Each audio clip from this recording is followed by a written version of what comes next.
করতেছি, আমি তো মরতেছি। আমি আজকে এখানে অনশনে বসছি, কিন্তু 4 দিন থেকে আমি কিছু খাচ্ছি না। আমি তো এমনি খেতে পারতেছি না, তো খেতে যেটা পারতেছি না সেটা জাতিকে জানিয়েই আমি আমার জীবনটা শেষ করব। এখন আমার সরকারের কাছে যেটা চাওয়া সেটা হলো আমার যোগদানের তারিখ থেকে এমপিও দিবেন, আমার বেতন ভাতা দিবেন, যাতে আমি সাবলীলভাবে বাঁচতে পারি। এনটিআরসি পরীক্ষা দিয়েছেন আপনি? জি জি উত্তীর্ণ, আপনি পাস করছেন? জি জি আপনি ওই যে ওদেরকে চাহিদাপত্রের সাথে আপনি কোন এলাকা থেকে, সুন্দরবন গাইবান্ধা ওই এলাকায় যে সমস্ত প্রতিষ্ঠানে যে আপনার শিক্ষক লাগবে শূন্য পদে, জি সেখানে সেই চাহিদাপত্রের সাথে আপনি কি যোগাযোগ করছেন? চাহিদা পত্রের আপনার সার্টিফিকেট বা এমন সব ঠিকঠাক আছে কিনা? জি জি সব ঠিকঠাক আছে। ঠিকঠাক আছে, তাহলে এখন অনশন 9 বছর চাকরি করছেন, কোনো বেতন পাবেন না কারণ আপনার দাবি হইলে আপনি যে কোনো জায়গায় আপনাকে বেতন দিতে হবে।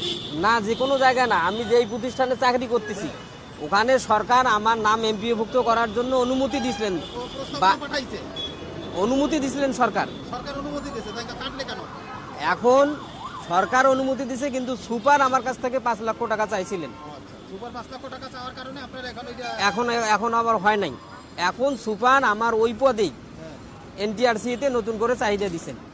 আমি জি জি নতুন করে লোক নেওয়ার মানে জন্য টাকা চাহিদা দিতে দিছেন। পারেনি, আমি টাকা দিতে পাইনি, ঢুকাইছে। এখন অন্যকে ঢুকাই নাই, এখনো মানে ঢুকার ঢুকানোর চাচ্ছে। চেষ্টা করতেছে। জি কততম যে শিক্ষক নিবন্ধন পরীক্ষা কততম? আমি 9তম বেশি।